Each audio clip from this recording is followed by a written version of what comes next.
आज की हमारी कहानी में एक लड़की जो कि एक फेमस एक्ट्रेस है, उसकी किसी वजह से मौत हो जाती है और मौत के बाद उसे हॉस्पिटल के अंदर एक फ्रीजर रूम में रखा जाता है। लेकिन हॉस्पिटल में काम करने वाला एक वार्ड बॉय और उसके साथ के कुछ दोस्त उसके साथ फिजिकल रिलेशन बनाने की सोचते हैं।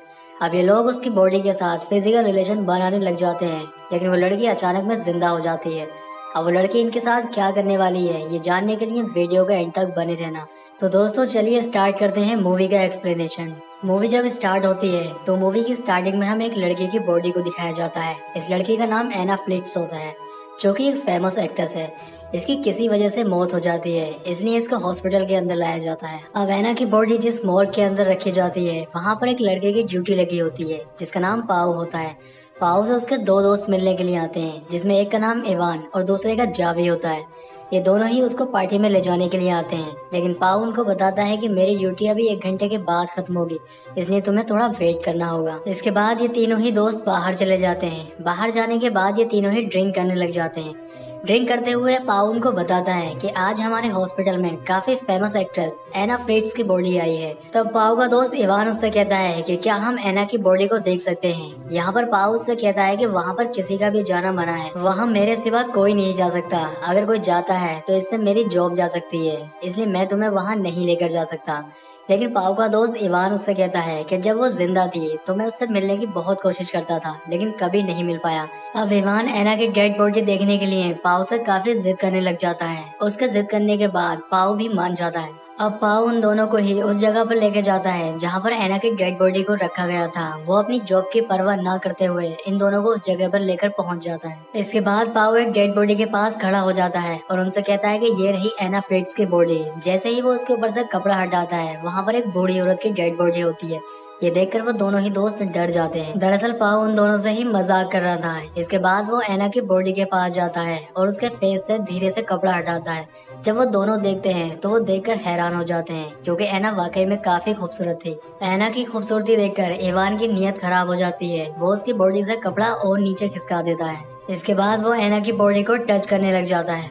इवान का एना की बॉडी को टच करते हुए देख उसके दोनों ही दोस्तों को थोड़ा अजीब लगता है। इसके बाद इवान जावी से कहता है कि तुम्हें भी एना का शरीर टच करके देखना चाहिए। तब जावी भी एना के शरीर को टच करने लग जाता है, लेकिन उसको ये सब अच्छा नहीं लग रहा था और वो अपना हाथ हटा लेता है। लेकिन इवान की एना के शरीर को देखकर नीयत खराब हो चुकी थी और वो उसके साथ अब फिजिकल होना चाहता था, और वो ये सब बात अपने दोनों दोस्तों को बताता है। तब जावी को ये सुनकर थोड़ा अजीब लगता है। वो उससे कहता है कि किसी की डेड बॉडी के साथ ये सब करना ठीक नहीं है। तब पाओ उससे कहता है कि मैंने भी एक डेड बॉडी के साथ ऐसा ही किया था, इसमें कुछ गलत नहीं है, किसी को कुछ पता नहीं चलेगा। अब क्योंकि जावी उनका दोस्त था और उनकी बात मानना उसकी एक मजबूरी थी, जबकि जावी का ये सब करने के लिए दिल नहीं मान रहा था। अब ये तीनों ही दोस्त मिलकर साथ में ड्रग्स लेते हैं, जिससे अपने काम को आसानी से अंजाम दे सके। इसके बाद पाओ और जावी रूम के बाहर चले जाते हैं। इवान एना के साथ रूम में ही रह जाता है। थोड़ी देर के बाद इवान अपना काम खत्म करके बाहर आ जाता है। इसके बाद पाओ रूम के अंदर जाता है। अब पाओ भी एना के साथ वो सब कर रहा था जो इवान ने उसके साथ किया था, और तभी एना जिंदा हो जाती है। वो अपने पूरे होश में आ जाती है। पाओ जो उसके साथ कर रहा था उसे सब महसूस हो रहा था, लेकिन वो अपने काम में इतना खो जाता है कि उसे पता ही नहीं चलता है कि एना जिंदा हो चुकी है। लेकिन जब वो देखता है कि एना जिंदा हो चुकी है तो वो देखकर डर जाता है। ये सब देखकर पाओ इतना डर जाता है कि वो चिल्लाने लगता है। उसके चिल्लाने की आवाज बाहर जाती है, जिससे उसके दोनों ही दोस्त अंदर आ जाते हैं। तब पाओ उनको बताता है कि एना फिर से जिंदा हो गई है। इवान जब एना को जिंदा देखता है तो वो भी डर जाता है, और वो एक बात और सोचता है कि हमने जो भी इसके साथ किया है वो सब इसको पता चल चुका है। अब ये बाहर जाकर पुलिस को भी बता देगी, इसलिए इवान एना को फिर से मारने के लिए कहता है। लेकिन जावी एना की मदद करने के बारे में सोचता है। वो एना को पानी पिलाता है और उसके शरीर पर कपड़ा ढक देता है। जावी इवान की इस बात से बिल्कुल भी सहमत नहीं था कि एना को फिर से मारा जाए। वो इवान से झगड़ा करता है। वो उससे कहता है कि तुमने जो एना के साथ किया इसकी सजा तुम्हें जरूर मिलनी चाहिए। इस बात को लेकर इन दोनों ही दोस्तों में झगड़ा होने लग जाता है, और ये झगड़ा इतना ज्यादा बढ़ जाता है कि इवान जावी को बुरी तरह से पीटने लगता है। अब पाओ आकर उनको बचा लेता है, लेकिन जावी के सिर में चोट लग जाने की वजह से वो बेहोश हो जाता है और उसके सिर से काफी ज्यादा ब्लड भी निकलता है। अब ये दोनों ही दोस्त उसको फर्स्ट एड देने का सोचते हैं, इसलिए ये उसको वहाँ से उठाकर ले जाने लग जाते हैं। अब ये एना और अपने दोस्त को एक दूसरे रूम में ले जाते हैं। जावी को दूसरे कमरे में ले जाते वक्त पाउल के कपड़ों पे खून लग जाता है, इसलिए उसे अपने कपड़े चेंज करने पड़ते हैं। तभी वहाँ पर पाउल का स्टाफ मेंबर आ जाता है। उसे देखकर एना चिल्लाने की कोशिश करती है, लेकिन वो बोल नहीं पा रही थी क्योंकि एना के अंदर इतनी भी जान नहीं थी कि वो कोई इशारा उसे कर पाती। वो अपने हाथ हिलाने की कोशिश करती है, लेकिन अपने हाथों को भी नहीं हिला पाती है।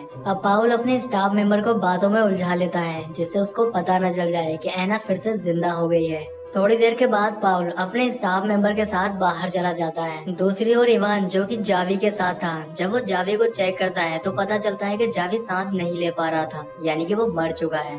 थोड़ी देर के बाद पाव भी रूम के अंदर आ जाता है। जब पाव को ये पता चलता है कि जावी मर चुका है तो उसे काफी बुरा लगता है। वो रोने लग जाता है क्योंकि उनकी एक गलती की वजह से उन्होंने अपने दोस्त को खो दिया है। यहाँ पर इवान पाव को समझाने लगता है। वो उससे कहता है कि ये सब जो हुआ इसमें हमारी कोई गलती नहीं है, ये सिर्फ एक एक्सीडेंट था। अब क्योंकि एना भी उनकी ये सारी बातें सुन रही थी, तब एना उनसे कहती है कि तुमने जो भी अपने दोस्त के साथ किया है या तुमने जो भी मेरे साथ किया है, ये सब मैं पुलिस को बता दूंगी, तुम्हें पुलिस छोड़ेगी नहीं। इसके बाद इवान पाव को लेकर बाहर आता है। वो उससे कहता है कि पुलिस को अगर इस बारे में पता चल गया तो हमारी जिंदगी बर्बाद हो जाएगी और हम ऐसा कभी नहीं होने देंगे। इसके बाद इवान एक प्लान बनाता है। वो पाव से कहता है कि सबसे पहले हमें जावी की बॉडी को ठिकाने लगाना होगा, क्योंकि अगर बॉडी पुलिस के हाथ लग गई तो हम पकड़े जाएंगे, और हमें एना को भी मारना होगा क्योंकि अगर एना जिंदा रही तो उसकी वजह से भी हम फंस जाएंगे। अंदर एना अपने आप को बेड से नीचे गिराने की कोशिश करती है और वो अपने आप को नीचे गिरा लेती है। इसके बाद वो जावी की जेब से मोबाइल निकाल कर किसी को कॉल करने की कोशिश करती है, लेकिन तभी इवान और पाव वहाँ पर आ जाते हैं और उसके हाथ से फोन छीन लेते हैं।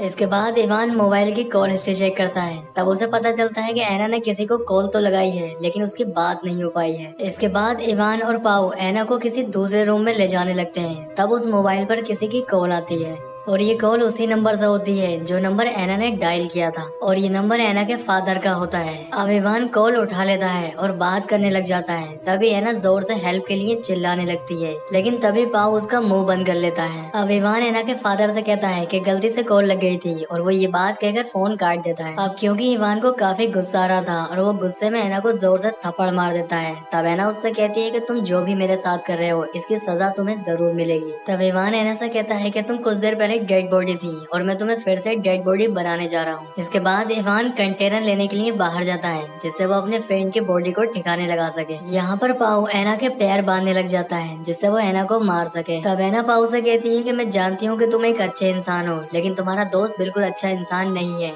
तुमने मेरे साथ कुछ नहीं किया है। तुम्हारा दोस्त एक झूठा इंसान है और उसने ही तुम्हारे दूसरे दोस्त को भी मारा है। तब पाऊ एना से कहता है कि मैं जानता हूँ कि जावी को उसी ने मारा है, लेकिन ये सिर्फ एक एक्सीडेंट था। उससे जो भी हुआ ये सब अनजाने में हुआ था। तब एना उससे कहती है कि तुम्हें कुछ पता नहीं है। जब तुम अपने स्टाफ मेंबर के साथ बाहर गए थे तब उसने ही तुम्हारे दोस्त का गला घोटकर उसे मारा है। अब एना की ये बात सुनकर पाऊ सोच में पड़ जाता है, लेकिन फिर भी वो उसके मुंह पर टेप लगा देता है और इसके बाद वो वहाँ से बाहर चला जाता है। पाओ के बाहर जाने पर एना अपने आप को खोलने में कामयाब हो जाती है और रूम के अंदर से खिसकती हुई वो बाहर आ जाती है। जब इवान वहाँ पर पहुँचता है तो एना वहाँ नहीं होती है। अब वो ये बात जाकर पाओ को बताता है। ये दोनों ही एना को ढूंढने लग जाते हैं। आगे हमें दिखाया जाता है एना खिसकती हुई लिफ्ट के पास पहुँच जाती है। अब वो लिफ्ट का दरवाजा बंद कर ही रही होती है, तभी इवान वहाँ पहुँच जाता है और वो फिर से एना को वापस ले आता है। आगे हम देखते हैं कि पाओ इवान से कहता है कि तुमने ही जावी को मारा है। तब इवान उससे कहता है कि हाँ, मैंने ही जावी को मारा है, लेकिन वो सिर्फ एक एक्सीडेंट था। तब पाओ उससे कहता है कि वो एक एक्सीडेंट नहीं था, बल्कि तुमने जावी को गला घोट कर मारा है। ये बात मुझे पता चल चुकी है। अब इवान पाओ पर गुस्सा करता है। वो उससे कहता है कि तुम्हें ये सब एना ने बताया है, वो ये सब झूठ बोल रही है। तुम्हें एना की बात पर यकीन नहीं करना चाहिए। इसके बाद इवान एना को मारने का प्लान बनाता है। वो एक कपड़ा लाता है और उसको पाओ के हाथ में दे देता है। वो उससे कहता है कि तुम ये कपड़ा लगाकर एना की सांसें रोक दो, लेकिन पाओ वो कपड़ा वापस इवान को दे देता है। वो उससे कहता है कि तुमने ही जावी को मारा है, इसलिए तुम ही अब एना को मारोगे। लेकिन इवान गुस्से में पाओ के हाथ में कपड़ा देकर एना का दम घोटने लग जाता है, जिससे थोड़ी देर के बाद एना फिर से मर जाती है। आगे सीन में हमें दिखाया जाता है इवान अपने दोस्त की बॉडी कंटेनर में डालकर बाहर ठिकाने लगाने के लिए चला जाता है। दूसरी ओर पाओ एना की बॉडी को साफ करके उसके ऊपर कपड़ा ढक देता है और वहाँ से जाने लगता है। लेकिन जाने से पहले वो फिर से एक बार एना के चेहरे से कपड़ा हटाता है। तब हम देखते हैं कि एना जिंदा होती है। दरअसल ये एना और पाओ दोनों का ही प्लान होता है, क्योंकि एना पाओ से जब ये कह रही होती है कि तुमने मेरे साथ कुछ नहीं किया है, तब पाओ को ऐसा लगता है कि एना शायद अगर जिंदा भी रही रही तो वो उसे नहीं फंसाएगी। तब वो उसके साथ मिलकर ये प्लान बनाता है। जिस समय पाओ ऐना के मुंह पर कपड़ा रखकर उसका दम घोटने की कोशिश कर रहा होता है, उस समय ऐना मरने की सिर्फ एक्टिंग करती है। आगे सीन में हमें दिखाया जाता है कि इवान अपने दोस्त की बॉडी को ठिकाने लगाकर वहाँ आ जाता है। अब पाओ और इवान दोनों ही वहाँ से निकल जाते हैं। बाहर आने के बाद इवान को याद आता है कि वो अपना आईडी कार्ड अंदर ही भूल गया है, इसलिए वो आईडी कार्ड लेने के लिए अंदर जाने लगता है। लेकिन पाओ इवान से बहाने करता है जिससे वो अंदर ना जाए, क्योंकि वो जानता है कि अगर वो अंदर गया तो वो ऐना को जिंदा देख लेगा। लेकिन वो उसकी बात नहीं सुनता है और अंदर चला जाता है। अंदर जाने के बाद उसे पता चल जाता है कि ऐना जिंदा है। ऐना को जिंदा देखकर वो पाओ पर गुस्सा करने लग जाता है, लेकिन वो पाओ को मारना नहीं चाहता था, इसलिए वो उसको छोड़ देता है। तभी पीछे से आकर ऐना इवान पर हमला कर देती है। वो कैंची से उसके गले पर हमला करती है, जिसकी वजह से वो नीचे गिर जाता है और उसकी मौत हो जाती है। तब पाओ ऐना से कहता है कि ये तो हमारे प्लान में था ही नहीं, तुमने इसको क्यों मारा। लेकिन तभी ऐना पाओ पर भी हमला कर देती है, जिसकी वजह से उसकी भी मौत हो जाती है, क्योंकि ऐना अपने आप को जिंदा बचाने के लिए सिर्फ पाओ का इस्तेमाल कर रही थी, क्योंकि पाओ भी उतना ही गुनहगार था जितना कि इवान, इसीलिए वो पाओ को भी मार देती है। इसके साथ ही मूवी का एंड हो जाता है। दोस्तों, आपको वीडियो कैसा लगा कमेंट करके बताएं। वीडियो अच्छा लगा है तो वीडियो को लाइक करें और इसी तरह की वीडियो देखने के लिए हमारे चैनल को सब्सक्राइब जरूर करें। तो मैं आपसे मिलता हूँ इसी तरह की किसी नेक्स्ट वीडियो में।